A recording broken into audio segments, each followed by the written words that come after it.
It is Sunday, the 7th of September. Everyone relax because this is Two Guys, One Cup, an AFL adjacent podcast. My name is Will Anderson. And my name is Charlie Clausen. And Will, I have a fever.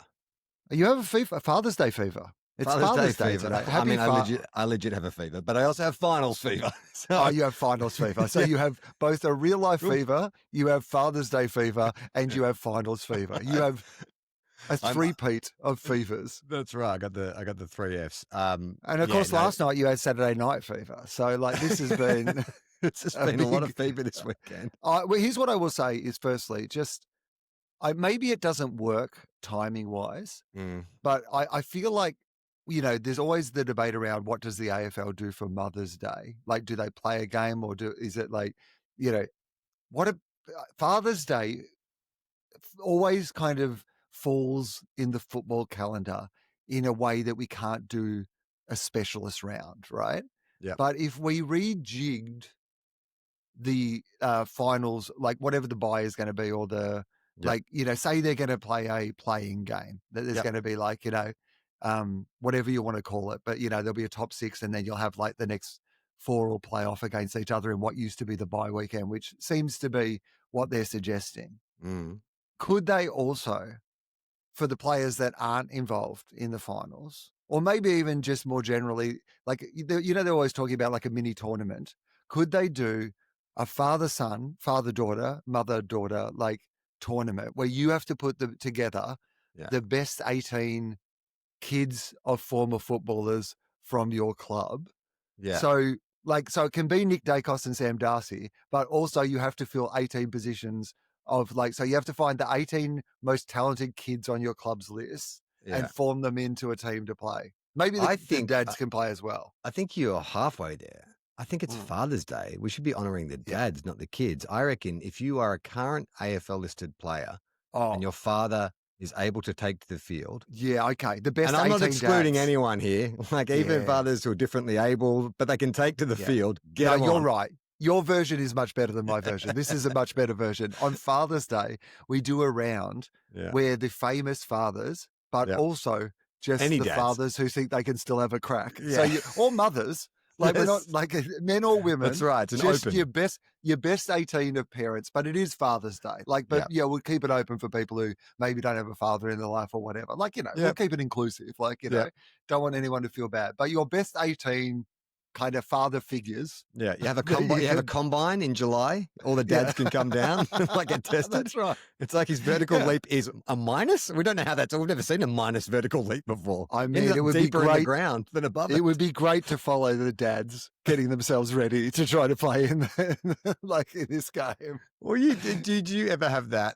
When I played junior footy, often the dads would have a kick at halftime or before a game or whatever. And it was a bit of that of the dads who still thought, and the amount of hammies you see pinged or broken fingers or a dad would do his shoulder or whatever. Well, it's the mum's race at school or whatever, it's the event where occasionally you'll see a viral YouTube clip or something of the mums come down and tackle the kids at, junior American football or whatever. And I like this with the AFL. Obviously, at the moment, there's been all this conversation around the sons in the father and son and whether there'll be bigger penalties to be able to recruit. You and I have always said that we love the father-son as part of the AFL fabric. Yeah. We're looking at this in the wrong direction. Yeah. Yes, we've got to be looking forward, but also we've got to be looking backward. At the important bit. We've been ignoring the father in father and son for so long. It is a great opportunity to get the fathers back. And you hear a lot but about... also to see, to have a comparison point, right? Yes. Because when you look at Luke Darcy and then you look at Sam Darcy, you're like, okay, I can see the evolution there. Yeah. But if you look at say someone whose parent didn't even grow up playing AFL, but have just got into the 18. Like a next gen academy or something like that. They grew up in a different country. Right? Yeah. I don't know what Alex Taru's Swedish up to, but I've got to learn how to kick a football. Yeah. So I love it so is it voluntary or involuntary? Are they conscripted into this? Because I can't. No, but I'm just imagining in this scenario, Alex Taru's father wants to be involved. He's embracing the game that his son has embraced. Yeah. And so he's decided, you know what? I've got some time on my hands. I've maybe there's some Swedish efficiency that I can bring to preparing for one of these sort of games that some of the other, you don't traditionally think of the Swedes as a country that lets themselves go. I imagine knowing absolutely nothing about Alex Taru's dad, even if he's still with us. And I hope this is not disrespectful if he's not, but yeah, good. All right. But I don't know nothing about him, but I bet he's kept himself tidy. He's a Swede. Well, his son's 18, so his dad is most likely younger than us. Yeah, that's right. Yeah, good point. He'd certainly kick both of our asses. Yeah, totally. It's funny too, because I like the idea of that, because you often hear about a player whose son is like playing AFL or even like a superstar, and it's like, oh yeah, their dad played but was a star in the Sandful or the Waffle, or played like 30 games for, like the Bulldogs, and no one ever really got to see Or was it. like a gun country footballer, but never kicked 100 goals in the like North Gippsland Football League for 6 years in a row. Yeah. Imagine so how do we getting them to...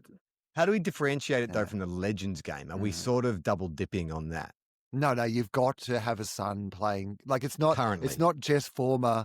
This is the appeal of this. Yeah. Is that most clubs will be able to, anyone who's got a father-son will be able to play their dad if their dad is still able to play. But it's really just the best 18 that you can put together of fathers from the list, right? So this might be an opportunity for you to have someone at number 42 on your list, someone that you pick up in the mid-season draft because you like the look of their dad for the Legends.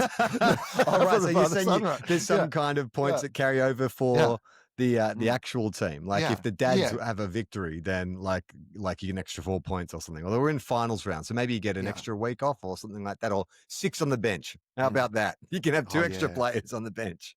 I mean, that would be great if there was an incentive. Yeah. Or is it just an all-star game made up? So the State of Origin, the problem with that is is it an all-star game made up of the 2 best teams of father-sons against each other? Yeah. Okay. Right? So we have the combine. Yeah. And then we 2 squads of 40. Yeah. And then we whittle them down to 2 squads of 24 with the sub, with the super sub. The ultimate my dad had beat up your dad competition. I love it. I think it's a great idea. It is I always find the first week of finals, like it seems so civilized because we've had 4 games and then I got Sunday off and I was like, like it'd be much easier to do this podcast if we only had to watch 4 games a week and you could take your time. Like that is a good point. But also what I have found is that not both of us have to watch 4 games a weekend. Like I've really been, happy to kind of watch 1 or 2 and just catch up on the rest of it. And even this weekend, I was like, let's not break the habits of an entire season. I saw 2 out of the 4 games. So I thought that was quite enough, and then just got the gist of the others. Tell me at least one of them was Freo Gold Coast, because that was the best one. No, I was at Ross Noble last night when Freo were playing the Gold Coast. So run me through. Did you watch Freo Gold Coast? I've seen the result, but tell me everything about it. Tell me everything that I need to know. So it was like I was sort of texting with a friend of mine for the game, and they were saying West Freo should win this. It's at home in front of their crowd against a team that's never played finals before. And I was like, if there is... That's a real dangerous scenario for Fremantle. Oh, God. If there's a what team you've just described. If there's a team that's going to bottle it, it would be Freo when everything is... They are the St Kilda of the West. And so I was interested to see how they'd bottle it. And I wasn't quite prepared.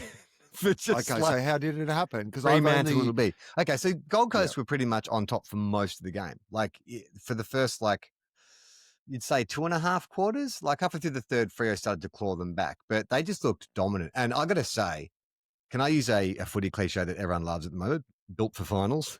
Oh yeah, okay. Matt Rowell, built for finals. Built for finals. Man, he's a fucking tank. He just that high stakes, high contest, go see ball, get ball.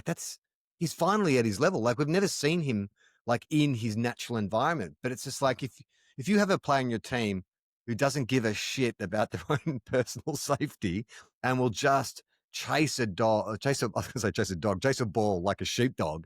That's Matt Rowell. He was phenomenal. And him and Anderson, what a perfect combo. Well, this is the mistake one of the many mistakes that Kane Cornes makes. I like Kane Cornes. I find him very entertaining. But one of the like most ridiculous calls that he has made in his No long weapons. line of ridiculous calls is no weapons. Yeah. Because what he absolutely failed to recognise, which was Matt Rao doesn't need weapons because Matt Rao is the weapon. He is. His He whole is body. the weapon. He's Yeah, you've got Jean-Claude to Van Damme. understand he doesn't need other weapons. He himself, you haven't seen the weapon for the weapon because the weapon is Matt Rao.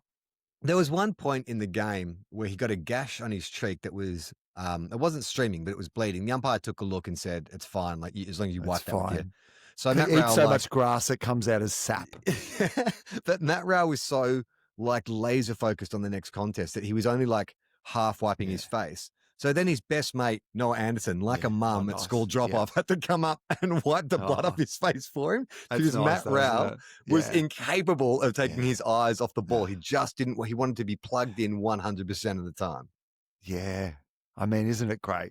Particularly those two. Yes. To see the two of them suddenly get to be the sort of players that we hoped and imagined that they would get to be. We wanted to see the two of them play the sort of football that they have been playing a lot of the time in the home and away season, to look at what it would look like, as you said, when they were in the place that they've kind of always expected that they would be. Yeah. They're the number 1 and number 2 draft choice. Their place was to be greats of the game, and to play in finals. Same draft class, right? Like, you know, these are the young guns, and we just don't know about it because they play for the Gold Coast.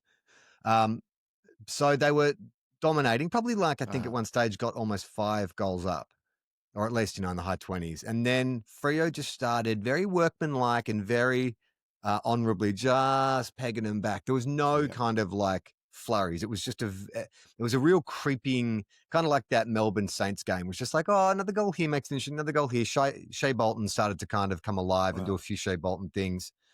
Then it gets down to the last fight. They haven't led for the whole game. They've been down the whole time. And you're like, oh no, like Gold Coast have just run out of puff. The crowd's now getting into it. And then Luke Jackson, who'd been threatening all game, finally takes a big contested mark 10 meters out, straight in front of goal with 3 minutes to go to put them 1 goal up. And you're like, oh my God, like Freo. And I was getting like really excited for Freo because I like Freo. I know that they're my bandwagon team. But I couldn't help. There was just a nagging voice in the back of my head saying like they have all the momentum. Like, they've willed themselves back in this game. Nat Fyfe was activated at the start of the... This is too soon. You're getting ahead too soon because then you'll Freo it. Yeah, this is like, you just need to like... They need a little bit of bottom boys about them occasionally. Totally. Just keep it cool. And like there was so much emotion as well because Nat Fyfe came on the ground. Yeah. And he did a couple of Possibly really... for the last time. Right? Possibly for the last time. Did a couple of like excellent kind of real wily veteran things, like a contested mark, you know, like used his peripheral vision excellently to open up, you know, space for Caleb Sarong. So Luke Jackson kicks that goal. Yeah. Goes back into the middle. So Freo are in front now. Freo are in front, 1 goal up. All they have to do is just kind of play, get numbers around the ball, just fog it up, just run the clock down, go wide. Gold Coast. So what happens next? Oh, clear it out. Who gets it? Who gets it out of the middle? I don't remember who, but Mac Andrews been moved forward as, you know, Mr. Fix-It. Yeah. And so the ball comes out. There's a bit of a kind of contest, and then they just like drill it. Mac Andrew runs from the goal square. And I don't know what happened with the Alex Pearce to that point had been amazing, like a Harris Andrews style performance, just impassable, just huge grabs left, right, and center, really brought them back into the game. But there is a complete breakdown of the defense, and Mac Andrew marks unopposed, unopposed. Now, is this the mark though where he seems like he's like hanging in the air? No, he just took in the breadbasket. It was just like... because there was a picture in the paper of some mark he must have taken during the game today where I literally like, he was so far above everybody else, he looked bored. Like... He had a book. It was like he'd lost interest. Yeah, like he was looking down on people both literally and figuratively. Yeah. Time to finish War and Peace. No, I've been meaning to get to that. No, so it was just a complete catastrophe. He charges from the goal square. The defense breaks down. He gets a clear run at it and just marks it on the chest. Okay, so within pretty good kick for goal, like Mac Andrew, too, especially under pressure, right? So this is to level the scores. Cool cat, just nails it. So then at the same time that Nat Fyfe has come on, David Swallow, the Suns veteran who has been there from, the first year that the Suns have been around. Incredible story, by the way. Like that was, what did you think, just before we know what, like without the bias of knowing how it all ends, what did you think of the decision in the first place that they decided to pick Swallow? So first recruited to the club, been there the entire time, he's announced his retirement and he'd never played in a final. Like it could have been a moment where they said, look, you've been in and out of the team, and they Nathan Jones him. That's what could have happened. Right? Yeah. Yeah. And forever be cursed and destroy the fabric of your club. That's basically what happened, right? So they said, did you see what happened to the Demons after they didn't pick let's Nathan not Jones? do that. You know what? Let's actually, they won one, but then they were cursed forever. Well, it was interesting to see, like he looked, I mean, as good as Nat Fyfe was in the, 4 or 5 touches he had, like both he and Swallow looked off the pace. Like it was a cracking contest, high paced, high skill. Yeah. And they were physical. Older, slower guys coming on. Guys coming in the last quarter. So like I had serious doubt that even if Freo got through, like Nat Fyfe would be able to, his body would hold up for another 3 games. So I'm all for it. I love it. I love the romance of it. Like the equivalent would be if St Kilda were to make finals next year and we drop Jack Steele, or you know what I mean? Like we've had one torchbearer in a very dark period. Like they need some kind of reward. Maybe playing them as a sub is okay, I guess. Like, I mean, Jack Guntner, who was the sub for? I mean, even the thing with Swallow, right, is I think that now that he had that moment, obviously at the end of this game, that even if it comes to next week and you can't pick him, he had you gave him his moment. Oh, yeah. And he is part of the campaign. And if he doesn't make the side next week, I don't think there is any dishonor in that. Like he the bit he needed. It's like we say, the Bulldogs, it's like Tom Boyd was worth the $6 million because when we needed him to win us the premiership, he won us the premiership, right?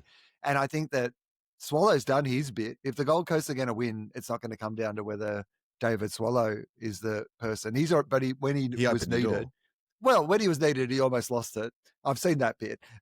He almost lost it for them and then luckily won it for them because it could have been an awful, awful story. Oh, imagine if that fingertip had been a whole palm and it just bounced back and hit him in the face. Yeah, in the face, 2 in a row. Carried off the ground. 2 terrible. They just rush it down the other ankle. And everyone's just like, well, we're never picking anyone for sentimental reasons ever again. But so what happened, right? Like in a weird kind of way. So they signal a goal and then they recall it because they realize it's touched. And in some ways that was better. That's the Freo of it, right? Yeah. A better result would have been better to be in the middle. In the middle. Get it as quick as you can, still score. Score a goal, it's 1 point, and it's and you're down the other end. So it just was, and I feel really bad for Freo fans because like they deserve some happiness. I mean, so Charlie, we've talked a lot about Freo fans this year, and I've never really got the sense of we think about, how we think about flaky Freo or whatever, but what are Fremantle fans actually thinking? And they've gone to that stadium, twice in the last couple of weeks. Like, so the Bulldogs game obviously sandwiched in between. They needed to win that. That was their first final, really, right? Mm-hmm. And they came to Melbourne, not a home ground. They won it. But they only had to play that one because the week before when they'd had the opportunity to cement their place in the final in front of their huge home crowd in like the Nat Fyfe farewell game, they hadn't stood up to the moment. Then in this, like they again in front of their home crowd, when it's there in front of, they don't do it again. What do the Fremantle fans think of that? Well, the West Sport put a little compile together of some Fremantle fans of all ages and all perspectives, Charlie, coming out of the game. I've sent you this link. You haven't actually seen this yet. No, I haven't seen any of this. So was this recorded before, during, or after the game? This is immediately after the game, as will become very apparent. Okay. All right. So you just let me know when you'd like to pause. You stop whenever you feel just like there's anything you want to... Okay. All right. Yeah. 1 point, Duckett! Oh my God! I can't do it, man. I can't do it. All right. First of all, I get it. Oh, man, I get it. Like, this is why I think I love Freo, because that anguish That little boy who couldn't even put it into words. He just grunted and pulled his hair. There's two little boys. That one who firstly just yells that the Dockers played shit. And he's like, too young to be yelling that on TV. You're talking about this fellow here? Like, let's do it one more time. And then it goes to a kid who's maybe just a couple years older, who just is like too young to be having the crisis. Look at his eyes, Will. Look where hair. I've freeze-framed this. Yeah. Like, this is a good reason to subscribe to our Patreon so you can watch this video. This kid is like, hello, darkness, my old friend. He's staring into the abyss, and the abyss is staring back. Literally where you've paused that could be a meme. It could be a popular meme for somebody who's just lost all hope. All right, we'll continue. Oh, I'm absolutely livid. I cannot explain how livid I am. Hang on. I have noticed, because I've watched a lot of these post games, we have a lot of English people who have adopted our game and are bringing that kind of soccer fanaticism and the way they talk about losses. Like, great, good for our game. We want more supporters. But like, have you noticed it's been creeping in? Yeah, I absolutely have, and I think that. How can you be livid? Fremantle- You've only been in the country for what, 5 years tops, I reckon, listening to that accent. Mate, most Fremantle fans aren't livid, but you're livid apparently. No, I love that. I think this is good for Fremantle, and I also think Western Australia is a home of a lot of people who come from Europe. Like, it tends to be It's true. the sort of place A lot they of move UK to. expats, yeah. So the idea of maybe them being like the Fremantle supporter base, or at least, being welcomed into the Fremantle supporter base, that works for me. I like that. Yeah. One thing that I didn't mention, so with like 6 minutes to go in the last quarter, Wharfie time, you know how they play the boom, boom. Yeah. It's like a Hell's Bells kind of sound. Really cool, man. Like, I was thinking, oh, I wish St Kilda had, because we're like ragtime, but we like some ominous kind of like, the four horsemen of the apocalypse are approaching. It sounds really cool. It actually made me, I've been to Optus Stadium once, but I would love to go for a big game. I think it would be amazing. Maybe not West Coast, but maybe like next time Freo's involved in a big game, just to have that kind of atmosphere. I think it'd be great. Yeah, I agree. I think there's something about, and particularly being in those two-team towns, like where there's like, you're predominantly one supporter base. There's something very exciting about that. All right, let's have a look at some more This lady of the fans. But forgive Freo for what just happened. 2 hours of footy for that decision to decide it all is ridiculous. The game is gone. Put me in green and I'll do a better job. Okay, right. So we're getting some umpire hate. Very unfortunate freeze frame on this lady here who's screaming Rob into the microphone. That one feels like revenge porn. I'm not sure that's like what we should be. I don't know framing on what decision they're talking about. I don't recall any obvious clangers in that game. I'd be interested to know which one. Like, okay, yeah, okay, and we'll continue. all right. Right in front of me. Hang on, sorry. Did she say robbed? Is that how you? Yeah, robbed. I've got Is she know someone called Robbed? Hang on, let's just see what she says there. Hang on. Job. Robbed. Right in front of me. Robbed. I love that. A bit of extra mayo. Okay, so this kid here is doing a little bit of a callback right to in that front of me. that famous Adelaide fan. Me. Right in front of me. I'm West Coast and I couldn't be happier. Oh, fuck you. Okay, yeah. So the most West Coast looking West Coast supporter. That dude, he's got property manages portfolio. a band, like he's got a property portfolio. Yeah, exactly. R.M. Williams drives a Range Rover. Yeah, I mean, and just has gone to the game to see Fremantle lose. What a scumbag. Yeah. To some degree, I'm glad. Let it sink in. Let him suffer a little bit. Let him understand what it feels like to be a Freo fan. Broken, disappointed, devoid. Pierce was great. I agree with that guy. Yeah. Like, devastating, but there's a lot to take out of it. We forget they're a very young list. Freo. You know what I like love about that, though? That was What? just like a great sentence. You know, where it's like, fuck me, fuck this, fuck whatever, fuck the world. Pierce was great. It's like the duality of man. It was great. You live and you laugh. You love and you live. I miss Pav.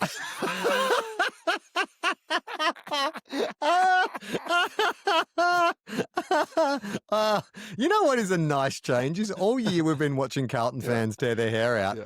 We never got a fucking philosopher like this guy who I reckon had an edible before he walked to the ground. Let's listen to this again. You live and you laugh. You love and you live. I miss Pav.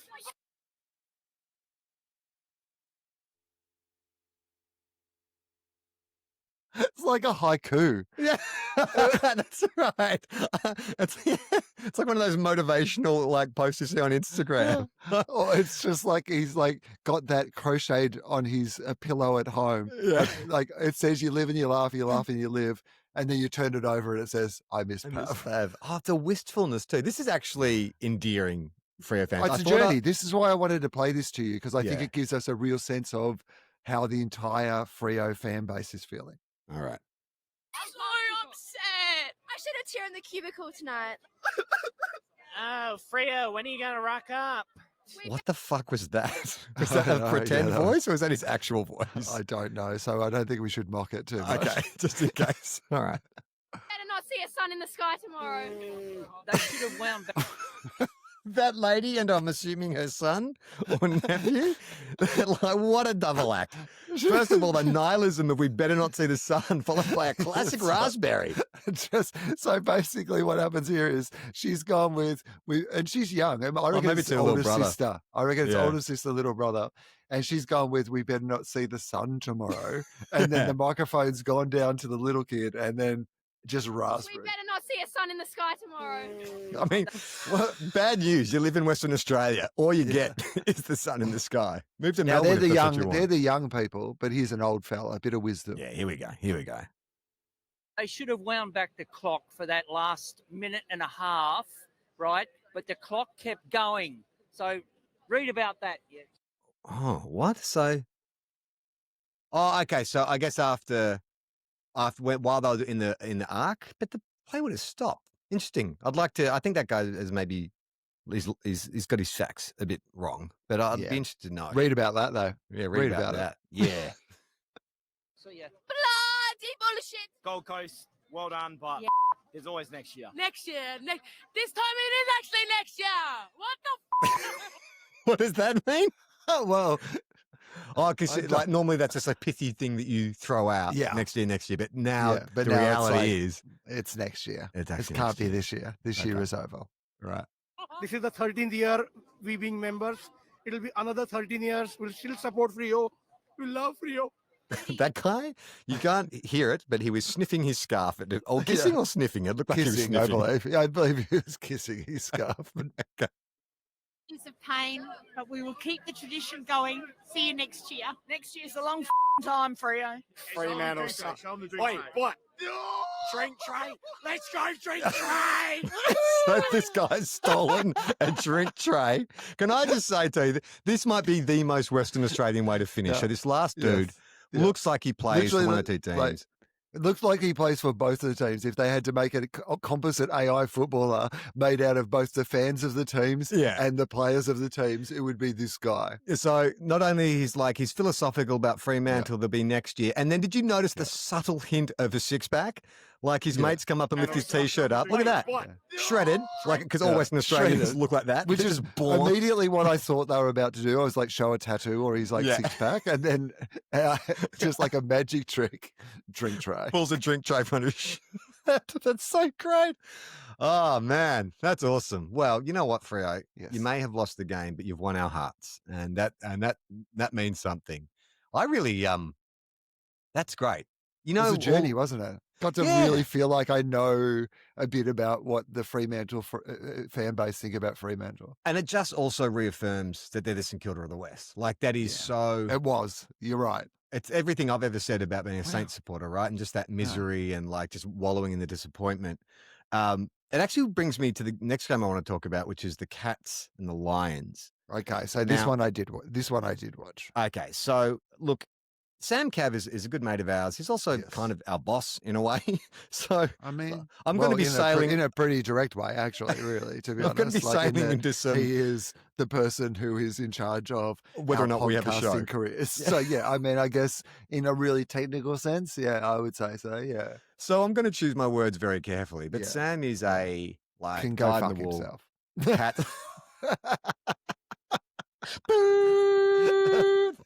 That's it. It's weird that he left it to here as an explanation of why there's no more. Yeah.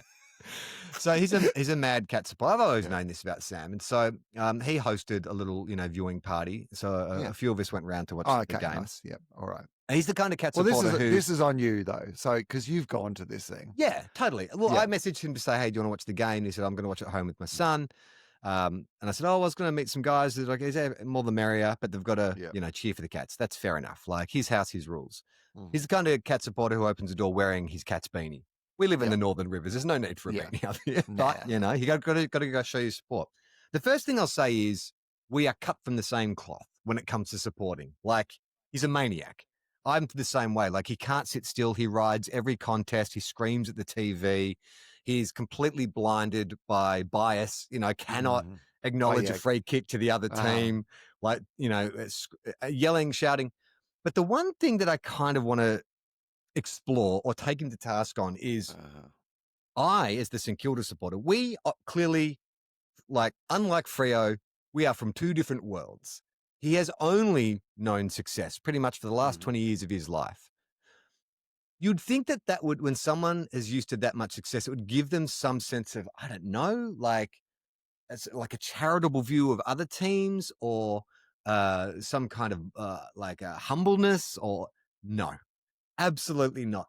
Sam could not disguise his disgust at St Kilda as an organisation or their supporters for being so weak-minded for going for this team anymore. Well, the problem is that, because I think about this all the time, because there is a different version of my life, right? Yeah. A sliding doors moment in which, because my dad, supports Geelong, and if I just done what families do and supported the team that he supports, I would have had a lifetime of, as it turns out, I would have spent the first sort of 20 or 30 years of my life having a great deal of success without the ultimate reward and feeling a little frustrated. And then nothing but pretty much success for the rest of and out of 19 final series, Will, they've played and a lifestyle, prelims 14 a lifestyle times. by which your coach is revered for oh no, I'm just the coach. I'm not their best friend or anything. They just come to work. If someone's late for a meeting, then we're like, don't be late next time. Everything will be fine. We're grown-ups, we're adults, it's a job. Everyone's happy. Everyone wants to go there. They get money from the government every year to improve their stadium. I mean, of course you would be arrogant as a supporter of those. Would you though? Because there was a time, like you say. That's what I am interested in is, would I? Because I've thought about this myself. My dad is a humble man, so I can't use him as an example. Yeah, did he ever laud Geelong's success over you as a kid? No, when the Bulldogs never. were struggling and losing prelims to the Saints in the 2000s, Steve, your organisation's a rabble. What a joke. He did not, Charlie. And in retrospect, the more I think about that, the more I realize that my dad loved me. Sometimes in silence, but sometimes choosing not to do something is an act of love. You know what I mean? And he did not, and he could have. He had endless opportunities to do so. I mean, I just think of other friends of mine, and to be honest, all of our Hawks supporters, like the Chambos and Limos and of the world, they don't really. They're not as mean, but they also don't get it. They're more they view us as some kind of curiosity. Oh yeah, one of the little footy team that you support that have never done anything. But then there's other supporters, like friends of mine who barrack for the Tigers, for instance, who are so generous and just want success because they were in the wilderness for 20 years and then they had that success. And now it's okay, well, my belly's full. More than happy for you other teams to fill your bellies at least once or twice, and then we'll start to resent it. Yeah. But I think there was a period of time Geelong had a reputation in the 90s of being chokers, right? Charlie, I'm sorry to say this to you, but the 90s were a very long time ago. I know, but that was my point being. But this is the point. The point is that we have now grown through generations. It's like the conversation we've had around Carlton this year, which is that this generation of Carlton fans under 30 don't have the same attitudes. It's the same with generationally. Geelong has been nothing but successful for an entire generation of football fans now. It is the sustained level of success that you have being a Geelong football, and the fact that the club is in as good a position now as it's ever been. Like, remember? I mean, I don't know if you want to play the music, but No, hang on. Wait. You should give me a heads up. Hang on. Wait. I can do it. I can do it. It only just occurred to me. But what I would really love to do is take you back to a time. Yeah. I'm going to say, remember when Geelong were going to drop off? Remember when Geelong had to go, like, this was the year when Geelong finally weren't going to make the finals because they had to rebuild and go down to the bottom? Do you remember when everyone said, this is the year? This is the year that Geelong are going to drop. Do you remember when Geelong were going to be back? Do you remember when they went on this recruiting policy of just taking like 25-year-old VFL players and just turning them into superstars, or like other teams' discards or problem childs and just turning them into superstars? Do you remember when that was going to be a disastrous recruiting policy? Do you remember when not just Geelong the football team, but Geelong the entire area was considered a joke? A punchline.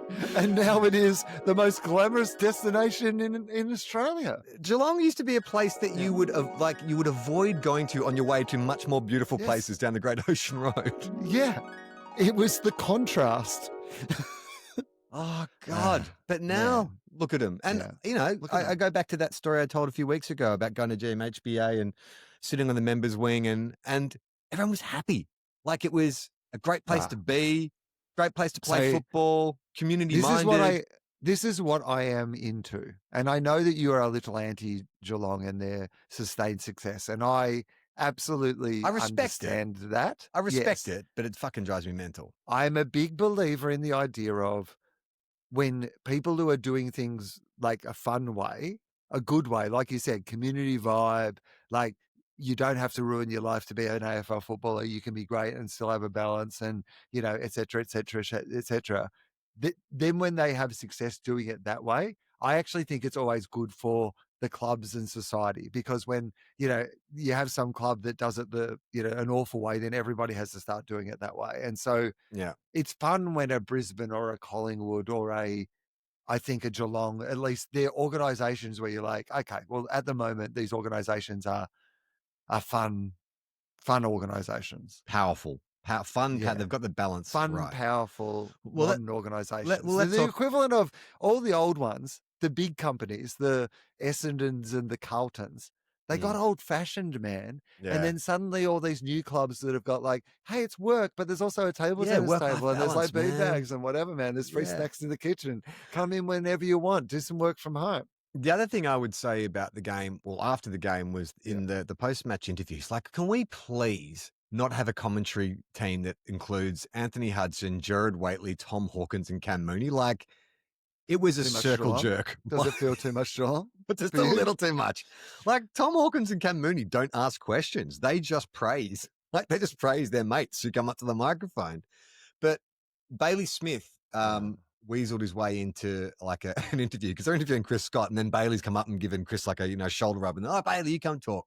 I just realized watching, I've never heard Bailey Smith like speak for an extended period of time, and I was like, oh, wow, this is the most marketable player in the AFL, right? Do you mean because of the sort of?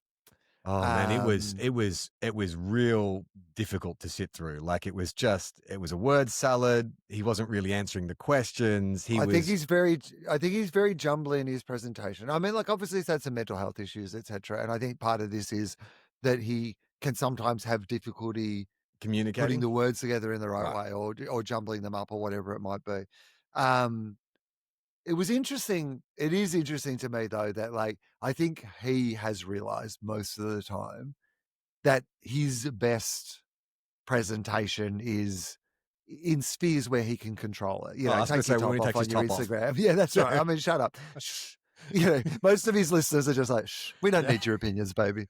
You just, shh, you take that top off and you flex.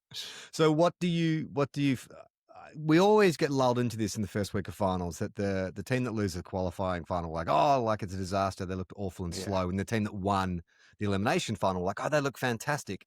Will we get seduced again? Because Brisbane looks to be hobbled by the end of the game. No Lockie Neal. I think that's part of the problem. Is a team that already looked like they were.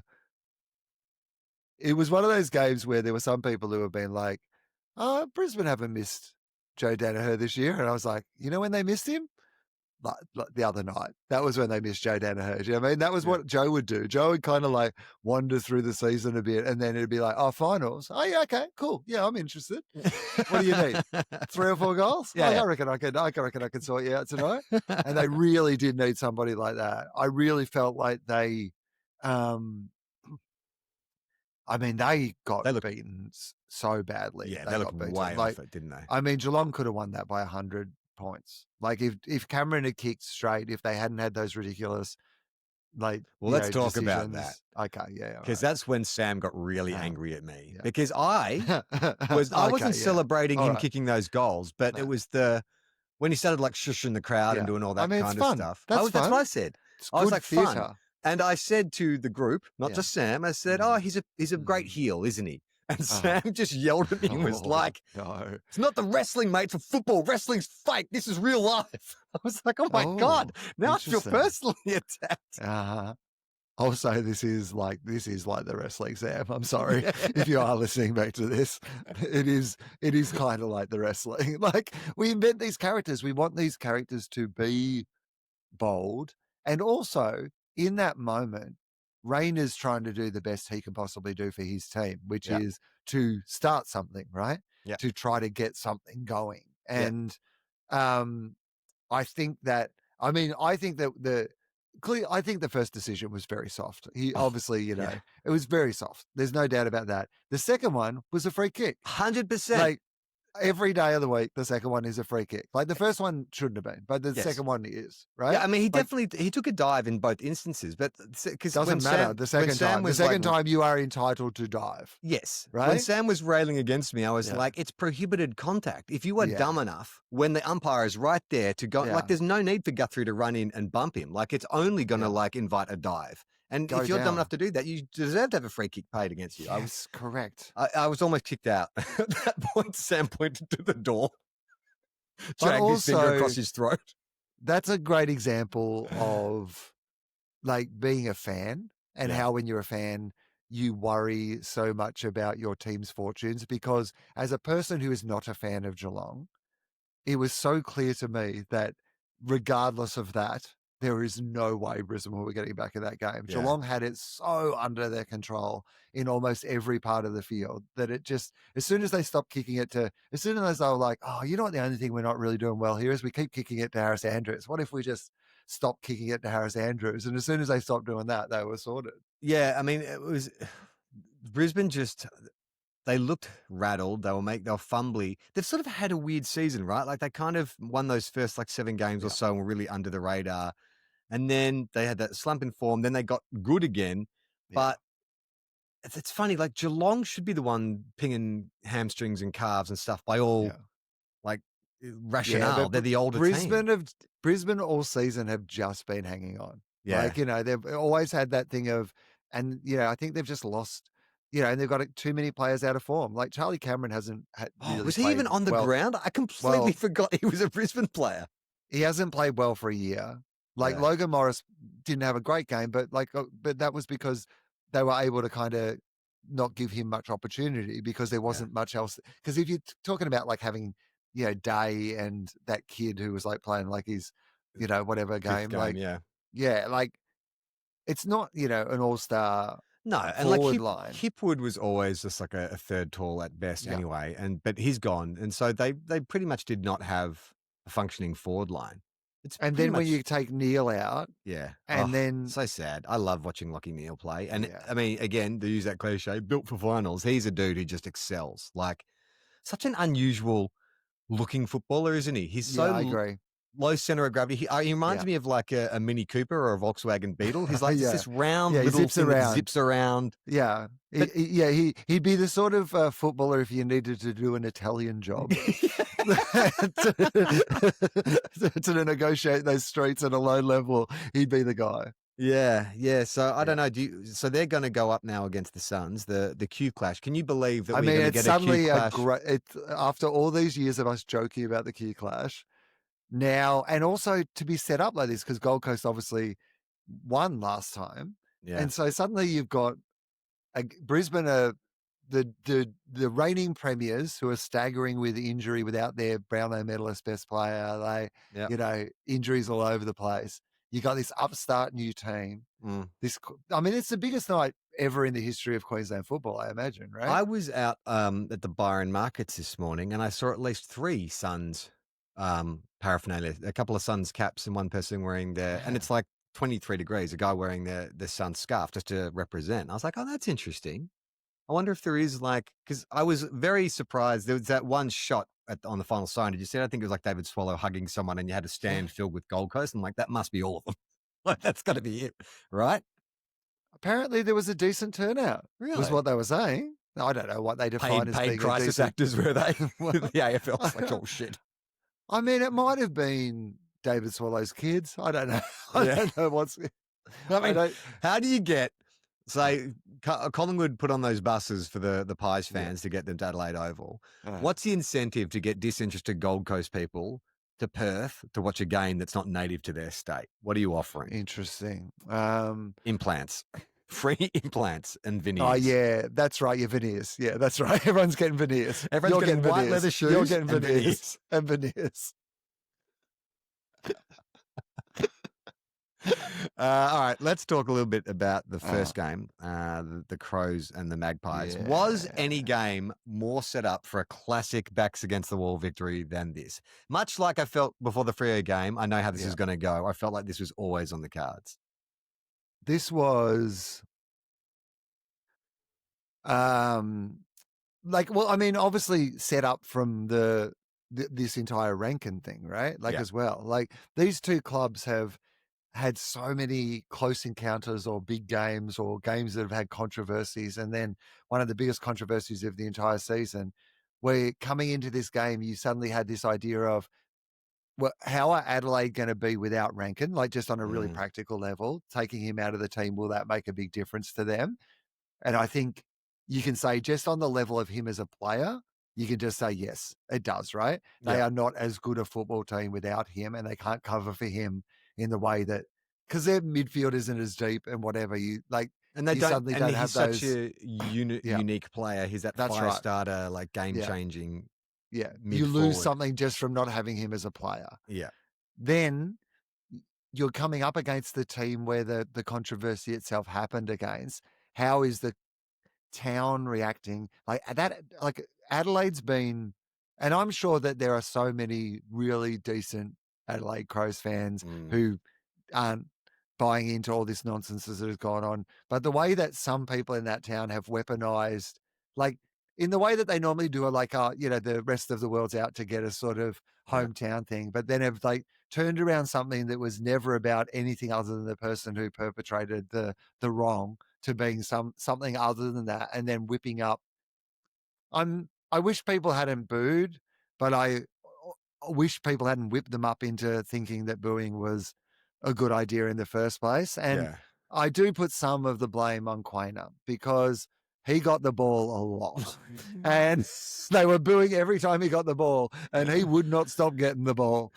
I mean, this was the game that I was like, I dislike both these teams. It's like, I don't really, but I was amazed how quickly the booing made me a Collingwood supporter. Oh, yeah, it's easy. Like, the other one of them gave you a real reason to dislike him. Yeah. It was funny too, because look, it's unfortunate and horrible, and it feels like we've learnt nothing, from the Adam Goods thing, because you do see that there is this is the theatre of football, and we boo opposition players, and we boo the opposition's best player, and that does happen. Yeah. But the context around this is bigger than that, and you're right. I think because it has been whipped up, and there was also there was enough people in the media, I'd say it was majority of people saying Rankin made a mistake, but there was, and those the old school footy commentators and media types who were like, players are too soft, and what happens in the field stays in the field, and all that kind of stuff. And I just wish we'd move past that. I guess it's impossible when everyone has their own podcast and social media and all that kind of stuff. Yeah, where people can weaponize their opinions without worrying about the people who will be the ones who actually suffer from them whipping up that frenzy. The queer people who feel alienated from the game because they're sitting in a crowd with people booing, and particularly because Rankin eventually, he came out this week, and his apology. Like last week on the show, I said, this is what I would have loved to hear from him at the start. And he literally said all those things and more. If he'd said it at the start, I think people would have been like, that's a great apology. Yeah. I think it was still a good apology. I think he looked like he genuinely meant it and had thought about it. And you also, like, these guys aren't public speakers. And so you can But what I'm saying is you're not making it better for him either. Yeah. If you think as fans, yes, you booing is somehow, he's done all the hard work of doing this very heartfelt and considered apology. And then you go as a fan base and completely fuck up all that hard work that he has done. You're not helping him either. You're not supporting him or the team. And you're also, it just doesn't make any sense. And you're losing a bunch of those. Like, the thing about playing Collingwood in the final series is you get the rest of Australia on your side, but you do that and you lose a large chunk of that kind of neutral support. We're normally anyone but Collingwood, but now we're anyone but racism, you know? So Adelaide now will have to take on the Hawks, which brings us to the next game. The Giants and Hawthorn. This was a real, apart from that 6-goal burst where it felt like did you see this one? Was this one of the ones you missed or you watched? No, I did not see this. No. Okay. So, I thought it was a good contest in the sense that, like, both teams were going at it, but it was just clear that one team was much better than the other. Like, Hawthorn, unfortunately, I'm sad to report, are good. They have a great spread of talent. You know who is very good? Is Jai Newcomb. Yeah. Like at playing finals. Yeah. He's one of those guys who's just, I don't know if you've ever heard this expression. I might be the first person who's ever using it, but he's built for finals. Oh, that's good. I might use that. Yeah. Yeah. You like it? Yeah, I like it. I believe he is built for finals. I think Hawthorn as a football club, as a institution, are built for finals because seeing all those Hawks fans in the crowd, much like, you know, the Geelong fans, Semi Cav and the Geelong fans, like, there is this expectation. You are an annoyance. You know what I mean? Like, something we deal with early in the until we get to the serious as Magneto business. said in the first X-Men, you know, the bug has no quarrel with the boot that is about to crush it. And that's right. Okay, yes, like, this is not a contest. Like, we're a necessary evil. Yes. Like, there needs to be a competition. So we need to be in it, but this is the serious time of the year where the big boys, like, yes, you're wasting our time. Can we just get this over and done with? Get you out of the way so I can get to the business end of this. And there's no where player we belong who sums that up better than Cheeky Jack. Like, Jack Ginnivan, what a perfect trade that was. Like, he was good at Collingwood and, you know, great villain and all that kind of stuff. But at Hawthorn, it's like, he just reeks of Cobra Kai. Like, he's just got that. Well, because he didn't really get into the game in the first quarter. Then he sort of came alive in the second, third, and kicked a couple of absolute rippers. But then the kind of, and correct me, Blue or Broad fans, if I'm wrong, I don't know if this was Fortnite emoting, but he was doing some, like, TikTok style, pointing to his head, and then Marbio Chol, like, took a pretend photo of him and all this kind of, like, you know, IPL kind of celebration. Not IPL, what's the other one? The what's the soccer one? You know, EPL. EPL, is that what it's called? No. Yeah, the English Premier League. Premier League. Oh, that's it. Yeah, EPL celebrations. And so he is like, I know you probably, like, Will Day is their most media friendly player, but I think their spiritual leader is Jack Ginnivan, because he's the kind of guy, when you played junior footy, was better than everyone else and knew it. And it was very frustrating because you wanted him to fail and you wanted him to lose, but he's actually genuinely good. Yeah. He walks the walk, he talks the talk.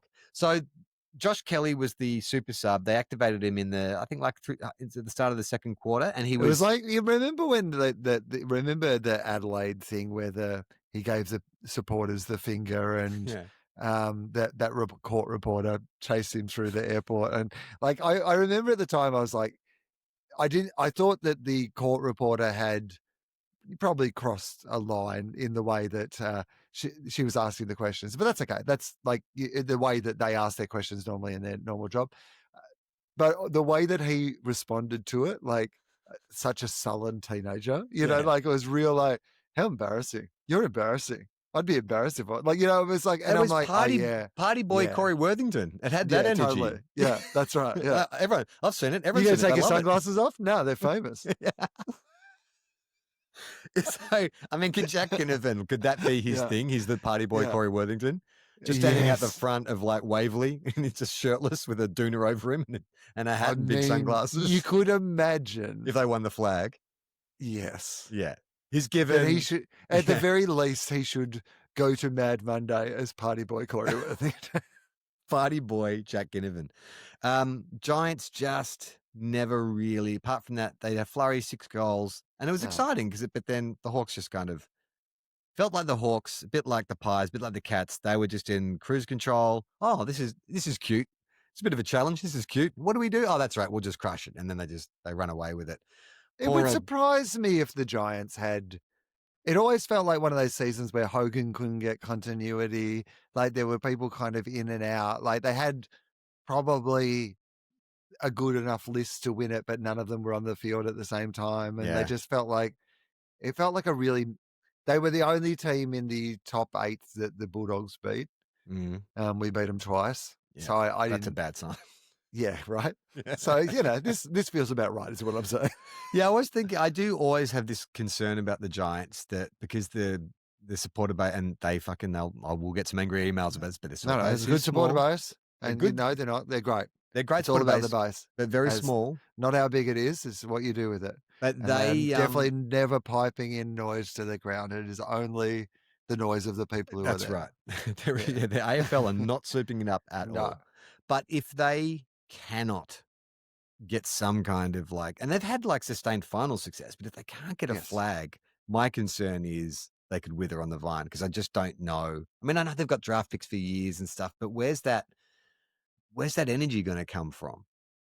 In some ways, I almost feel like the Gold Coast are a better bandwagon than the GWS Giants. It's a sexier kind of sell, right? The Gold Coast Suns than the Greater Western Sydney Giants. How many years do you think the AFL are willing to put into the GWS if they don't immediately pay off and be successful? Well, they've done 15 years into... How many more? How many more without a premiership is I guess is the question I'm asking. I reckon without another 10? Yeah, I reckon. Okay. Mm-hmm. So think about Sydney, right? That was only 15 years. Ron Barassi went up in the early 90s when they were a basket case getting 8,000 to a game. And then 15-ish years later, they have a drought-breaking flag. But, yeah. It doesn't be an issue if they were packing out that stadium every week. Yes. Because Freo haven't got a flag, but they're getting 60,000. Yeah, I agree. But what I was going to say is, do I think that it is a guarantee that GWS will win a premiership in the next 10 years? Probably. I don't think it's a guarantee. There are so many good teams around who seem to have lists that will be very competitive during that time. You wouldn't immediately say, oh, GWS are definitely going to win a premiership. Yeah. Yeah, it's a concern. All right. It is a concern. Shut it down. Bit of a downer. Don't want to finish on a downer. Giants will be back next year. But you just look at that kind of, Toby Green, how much longer has he got? Josh Kelly, how much longer has he got? Cogs was okay, but wasn't great. I know they've got Finn Callahan, Aaron Cadman. They do have some heaps of young guns and great draft picks, etc. Yeah, but it is a concern. It is a concern. Anyway, we've covered all the games, Will, and we'll be back again next week to talk more footy.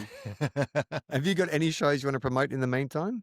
A lot of them are sold out, but comedy.com.au is the place. I think Newcastle is all sold out, but if not, there's only a handful of tickets left. And then Hobart and Sydney, I think, are the only places there are tickets left available. I'd like to plug our Patreon specifically for a bunch of exclusive shows that are going to go on tomorrow. As you're listening to this, Monday, Justin Hamilton has joined you for a special Hamofop. So if you're a fan of Tofop, and I know there's lots of fans of Justin who listen to Tofop, exclusive episodes on our Patreon. The first one is ready for you to listen to right now. So go to patreon.com/everyone relax. There is a link in the show notes, and we'll be back again next week. Play on, not 15. Bravo. We're two footy-loving dickheads, dreaming about a Premiership Cup. We love our clubs, but they never win. 2 flags in 100 years. A shit house. If you think we'll be insightful, clever, or just well researched, We're here to say that's not the case. We'll just go out and wing it. We are two guys, one car.